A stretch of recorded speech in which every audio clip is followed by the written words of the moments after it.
Okay, so magandang umaga po sa ating lahat.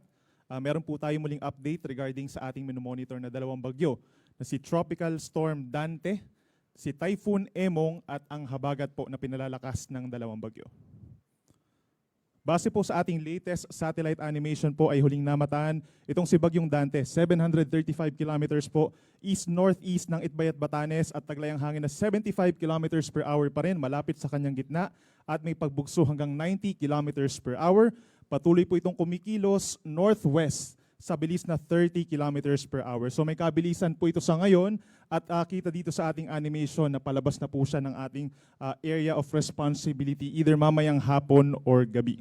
Samantala, itong ating minomonitor pa na isang bagyo na mas malapit sa ating kalupaan, ito po ay si Typhoon Emong. So as of 8 in the morning, nag-intensify pa po siya as a typhoon. Lumakas pa up to 120 kilometers per hour po malapit sa kanyang gitna at may pagbugso na umaabot naman sa 150 kilometers per hour at kumikilos po ng mabagal, south-southeast. So kung mga nakarang, for the last 24 hours po, kumikilos kasi siya ng pababa ng pakaliwa, pero inaasahan po natin sa mga susunod na oras ay babagal yung pagkilos niya pakanan po or pabalik na muli dito sa kalupaan po ng Northern Luzon. Samantala, bukod pa dyan, meron po tayong minomonitor na panibagong tropical depression or mahinang bagyo sa labas po ng Philippine Area of Responsibility dito po sa kaliwa ng Southern Guam. Ito po ay tropical depression na nasa 2,065 kilometers po silangan ng Southern Luzon as of 10 in the morning. Base naman po sa ating analysis, wala itong direktang epekto po sa ngayon at hindi naman inaasahang papasok ng ating PAR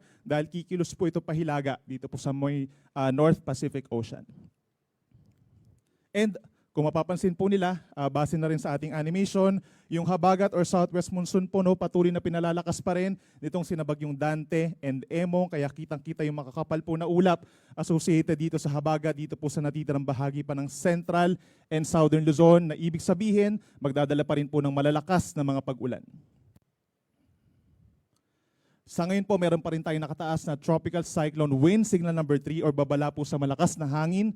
Kabilang na dyan ang northern portion of Pangasinan, western portion of La Union, at ang southwestern portion of Ilocos Sur. Signal number 2 naman po dito sa Ilocos Norte, natitirang bahagi ng Ilocos Sur, rest of La Union, gayon din ang central portion of Pangasinan, buong Apayao, signal number 2, pababa ng Kalinga, Abra, Mountain Province, Ifugao, hanggang dito po sa may Benguet, signal number 2, Babuyan Islands, northern and western portions ng mainland Cagayan, at ang western portion of Nueva Vizcaya, signal number 2 po. Pag meron tayong signals number 2 and number 3, possible po yung malalakas na hangin na posibleng makasira ng ilang pananim, ng mga maliliit po na puno, at yung mga mahihinang istruktura. Signal number 1 naman po, or asahan din yung mga pabugso-bugsong malakas na hangin dito sa may kulay blue po. Kabilang na dyan ng Batanes, natitirang bahagi ng Cagayan, western and central portions of Isabela. Ngayon din na natitirang bahagi po ng Nueva Vizcaya, buong Quirino, signal number 1, natitirang bahagi ng Pangasinan, hanggang dito po sa may northern and central portions of Zambales, buong Tarlac, at sa western and central portions of Nueva Ecija. Base po dun sa pinakahuling track nitong si Bagyong Emong, ay possible na magtaas pa tayo ng hanggang signal number 4 po given na typhoon intensity na po ito dun sa mga areas na pinakamalapit yung sentro ng bagyo. Habang possible na madagdagan pa ng kaunti yung mga lugar dito sa may northern and central Luzon na magkakaroon ng mga wind signals. Ito naman po yung latest track ng Pag-asa regarding kay Bagyong Emong. So within the next 24 hours, ito po yung pinakang crucial na part. Dahil ito yung time kung saan pinakamalakas ang Bagyong Emong, sa ngayon 120 kilometers per hour. Pero posible pa itong lumakas ng bahagya up to 130 kilometers per hour habang binabagtas po itong West Philippine Sea na unti-unting palapit dito po sa may Ilocos region. Possible siya maglandfall po base sa ating latest track, either mamayang late evening or bukas ng madaling araw dito po sa may Ilocos Sur, Ilocos Norte area. Pero given po yung ating cone of probability, kung mapapansin po natin itong kulay puti, possible siyang dumaplis yung sentro dun sa may northern portion of Pangasinan, and possible din na bumaba yung landfall area dito sa may areas ng La Union at umakyat pa ng bahagya patungo dito sa may northern part ng Ilocos Norte. Estimated location po bukas ng umaga ay sa vicinity ng bayan ng Lagayan sa Abra. 24 hours further po simula po bukas ng umaga, so that's Friday to Saturday. Kung mapapansin po nila, magiging mabilis yung pagkilos ng bagyo, and at the same time, malaki impluwensya ng pagdaan po dito sa may Northern Luzon. Kaya naman, from severe tropical storm bukas ng umaga, possible na mabilis itong ihina pa bilang isang tropical depression. Maring dumaan po siya bukas ng umaga hanggang gabi, dito po sa may Apayao, Abra, gayon din ang malaking bahagi ng Cagayan Province as well as Batanes. And then pagsapit ng Sabado ng umaga ay nasa may northern portion po ito ng Philippine Sea patungo sa may Okinawa, Japan. At pagsapit naman po ng Sabado ng hapon, most likely nakalabas na po ito ng ating Philippine Area of Responsibility as a low pressure area. Pero kung mapapansin po nila, based dun sa location kasi nitong si Bagyong Emong, ay mag-enhance pa rin po ito ng habagat or southwest monsoon over this weekend sa malaking bahagi po ng Luzon. Sa ngayon po, ito yung ating forecast rainfall for the next 24 hours or simula po ngayon hanggang bukas ng tanghali. Itong mga lugar po na may kulay pula, associated yan sa pinakamalalakas po ng mga pag-ulan. Hanggang bukas nga ng tanghali, possible po yung may paminsan-minsan mga intense to torrential rains. Kabilang na dyan yung Ilocos Sur, La Union, Benguet, pababa ng Pangasinan, Zambales, and Bataan, down to Occidental Mindoro. Impluwensya po yan ng pinagsamang epekto ng habagat plus si Bagyong Emong. Meron din po tayong orange or around 100 to 200 millimeters po na dami ng ulan. Rather, dito po sa mga lugar na may kulay orange, kabilang ng Ilocos Norte, bababa ng Abra, Mountain Province, Ifugao, down to Tarlac, Pampanga, Bulacan, Metro Manila, posible pa rin umabot hanggang 200 millimeters po. Ang dami ng ulan. Ganyan din sa Rizal, Laguna, Cavite, at Batangas. Habang yung kulay dilaw naman po, halos yung natitirang bahagi po ng Luzon, meron tayong possible na 50 to 100 millimeters sa dami ng ulan. Simula ngayong tanghali hanggang bukas ng tanghali, gayon din po ang lalawigan ng Antique. Kapag meron tayong kulay pula, itong mga nakikita natin, kapag more than 200 millimeters ang dami ng ulan, possible na po yung widespread incidents of flooding, plus possible din po yung mga landslides, given na nitong mga nagdaang araw po ay patuloy ang mga pag-ulan sa malaking bahagi po ng Luzon. Ito naman yung ating forecast rainfall bukas ng tanghali hanggang Sabado ng tanghali. Ito yung time kung saan po itong si Bagyong Emong ay nandito sa may parting extreme northern Luzon. Possible pa rin po yung 100 to 200 millimeters na dami ng ulan, direktang epekto ni Emong sa may Batanes, Ilocos Norte, Apayao at Cagayan, at epekto ng habagat dito sa may La Union, Benguet, pababa ng Pangasinan, Zambales, Tarlac, Pampanga, Bataan, Cavite, Batangas, at Occidental Mindoro. Habang possible pa rin po ang 50 to 100 millimeters sa dami ng ulan, paminsan-minsan malalakas pa rin po at pabugso-bugso ang ulan.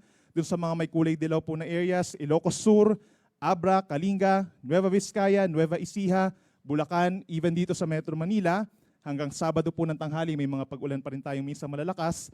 Rizal, Laguna, Marinduque, Romblon, Oriental Mindoro at lalawigan ng Palawan. At kapansin-pansin po, no, mas dumami or mas kumonti na yung mga lugar na magkakaroon po ng malalakas na mga pag-ulan simula Sabado ng tanghali hanggang Sunday ng tanghali. Ito yung time kung saan possible po wala na tayong minomonitor na anumang bagyo sa loob ng Philippine Area of Responsibility, pero mananatili pa rin po yung epekto ng hanging habagat. Kabilang na dyan ang Zambales, Bataan at Occidental Mindoro, posible pa rin umakyat sa hanggang 200 millimeters ang dami ng mga pag-ulan, habang 100 millimeters yung maximum rainfall naman over Tarlac, Pampanga at lalawigan po ng Palawan. Ito naman po yung official track ng Pag-asa regarding dito kay Tropical Storm Dante.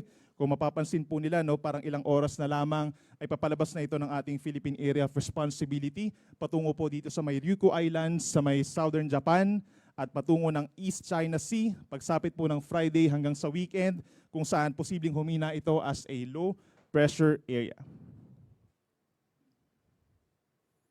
Ito naman yung mga areas po, no, na hindi direktang tatamaan itong si Bagyong Emong, subalit makakaranas pa rin po ng malalakas na hangin dahil pa rin sa enhanced southwest monsoon. Pabugso-bugso pa rin po ang hangin ngayong araw dun sa natitirang bahagi po ng Central Luzon na walang wind signal, ngayon din ang Metro Manila, buong Calabarzon, Bicol Region, Mimaropa, buong Visayas, hanggang dito po sa may Zamboanga del Norte, Misamis Occidental, Lanao del Norte, Camiguin, even sa Dinagat Islands and Davao Oriental, may kalakasan din po ang hangin paminsan-minsan.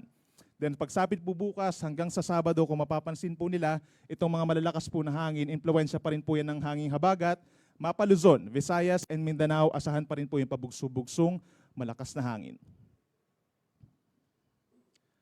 At bukod po sa babala sa ulan at sa hangin, meron din po tayong babala sa daluyong or storm surge. Dahil sa ngayon po, nakikita natin na malakas ang bagyong Emong. Meron tayong hanggang 2 metrong pabugso-bugso or pabugso-bugsong mga alon dahil sa malakas na hangin sa mga coastal areas ng Batanes, Cagayan, kabilang ang Babuyan Islands, pababa po ng Ilocos Norte, Ilocos Sur, La Union, Pangasinan, and Zambales. So sa mga nasa coastal communities po, no, makipag-coordinate sa inyong mga local government units kung kinakailangan po ng evacuation dahil sa posibleng daluyong. Within the next 24 hours na po, pinaka-crucial dahil dun nga malapit ang, or magla-landfall itong si Bagyong Emong.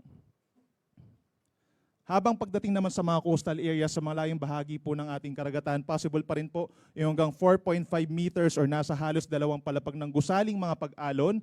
Dito pa rin po sa western side ng Luzon, epekto pa rin po ng habagat at ni Bagyong Emong. Sa western section ng Ilocos Norte, gayon din sa Pangasinan, La Union, parte ng Ilocos Sur, gayon din po sa Zambales, Bataan, and Lubang Islands. Possible po or most likely pagbabawalan na po, pero nasa sa inyo pa rin pong local coast guard po kung makakapag-travel pa rin po kayo, no? Pero hindi pa rin natin ito nire-recommend given na nandito na nga sa West Philippine Sea itong si Bagyong Emong. At yan po muna ang latest mula dito sa Pag-asa regarding po